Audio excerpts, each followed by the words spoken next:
आज हम डिस्कस कर रहे हैं कंकरेंट फोर्सेस एंड इक्विलिब्रेंट फोर्स। सबसे पहले हम डिस्कस करेंगे कंकरेंट फोर्सेस और फिर हम एक्सप्लेन करेंगे इक्विलिब्रेंट फोर्स। कंकरेंट फोर्स को एक्सप्लेन करने से पहले मैं एक्सप्लेन करता हूँ लाइन ऑफ एक्शन कि लाइन ऑफ एक्शन होता क्या है। इसके लिए मैं सपोज करता हूँ कि लेट्स सपोज हमारे पास एक ऑब्जेक्ट है। इस ऑब्जेक्ट के साथ मैं एक लाइन ड्रा करता हूँ, जैसे कि आपको नजर आ रहा है डॉटेड लाइंस में ड्रा करता हूँ। अब अगर कोई फोर्स इस ऑब्जेक्ट पे अलोंग दिस लाइन अमल कर रही है तो इस लाइन को हम कहते हैं line of action of force. जिस लाइन के अलोंग कोई फोर्स किसी ऑब्जेक्ट पे अमल करती है उसको हम कहते हैं line of action of force. अब मैं डिफाइन करता हूं concurrent forces. When two or more forces are acting on a body and the line of action of these forces pass through a common point, the forces are said to be concurrent forces।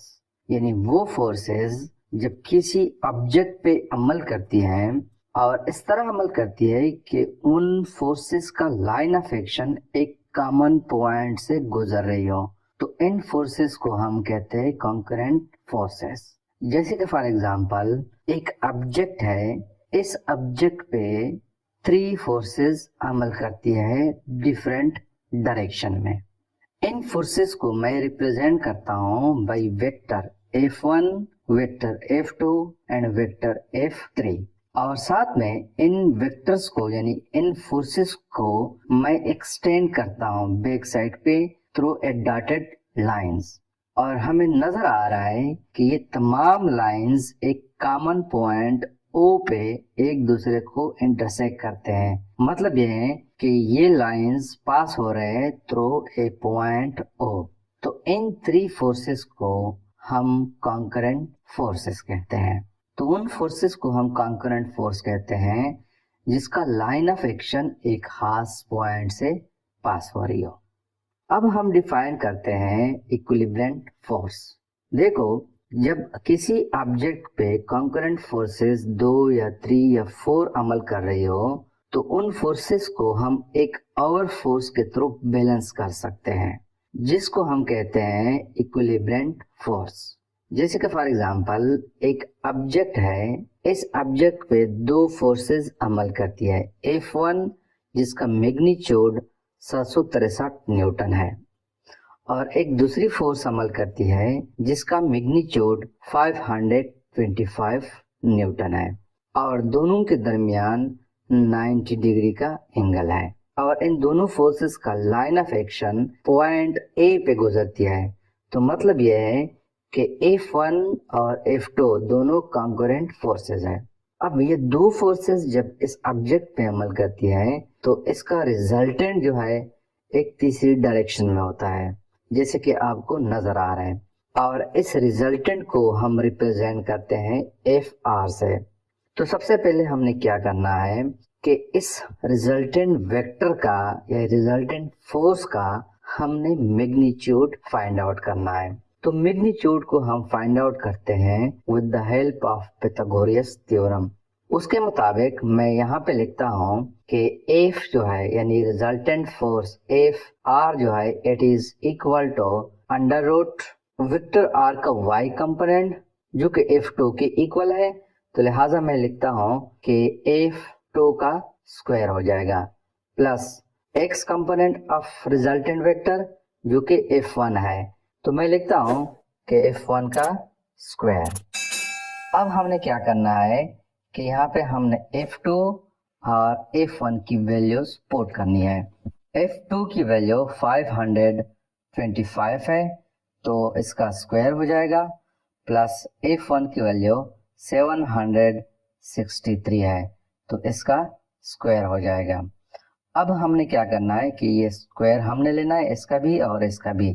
तो हमारे पास आ जाएगा, अगर मैं 525 का square ले लो तो हमारे पास आ जाएगा 27565 प्लस अगर मैं इसका स्क्वायर ले लो तो हमारे पास आ जाएगा 5, 8, 2, 1, 6, 9। इसका हमारे पास अंडर रूट हो जाएगा। तीसरा स्टेप हमने ये करना है कि इसको आपस में ऐड करना है।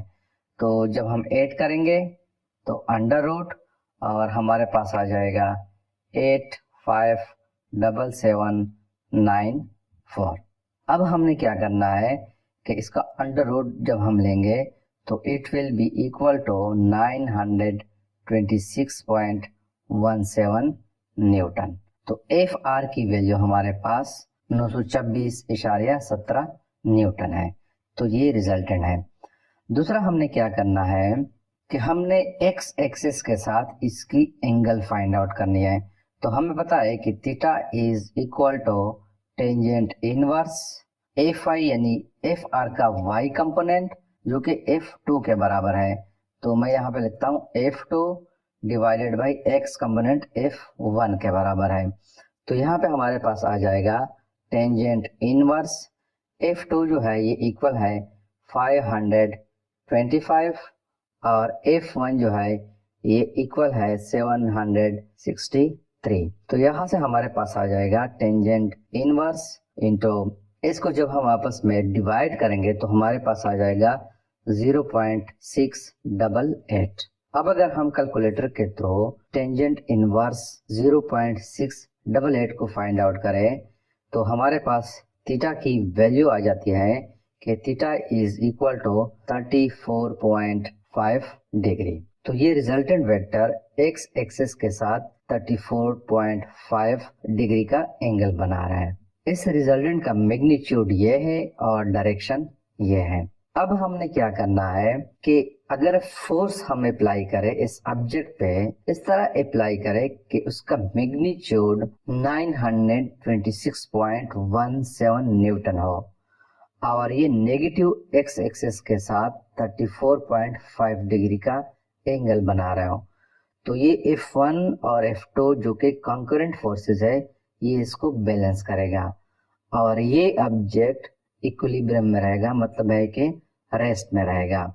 और दूसरी बात यह है कि अगर हम इस इक्विलिब्रियम फोर्स की angle along positive x axis find out करना चाहें तो हमें पता है कि इसको मैं नाम देता हूं कि थीटा 1, तो it will be equal to positive axis से लेकर नेगेटिव एक्सिस तक जो एंगल है वो 180 डिग्री है। प्लस चूंकि ये इक्विलिब्रियम फोर्स जो है ये थर्ड क्वाड्रेंट में आता है तो हमारे पास ये नेगेटिव एक्सिस के साथ 34.5 डिग्री का एंगल बना रहा है। तो पॉजिटिव एक्स एक्सिस के साथ ये एंगल हो जाएगा 214.5 डिग्री। तो इस किस्म की फोर्सेस को हम इक्विलिब्रियम फोर्स कहते हैं जो कि कॉन्करेंट फोर्सेस की रिजल्टेंट वेक्टर के बिल्कुल ऑपोजिट हो, मैग्नीट्यूड में बराबर हो लेकिन डायरेक्शन में ऑपोजिट हो। तो इस किस्म की फोर्सेस को हम इक्विलिब्रियम फोर्स कहते हैं। तो उसको हम इस तरह डिफाइन भी कर सकते हैं कि a single force which can balance the two और more concurrent forces is called equilibrium force. यानी वो फोर्स जो दो या दो से ज्यादा कंकरेंट फोर्स को बैलेंस कर सके, तो इस फोर्स को हम इक्विलिब्रियम फोर्स कहते हैं।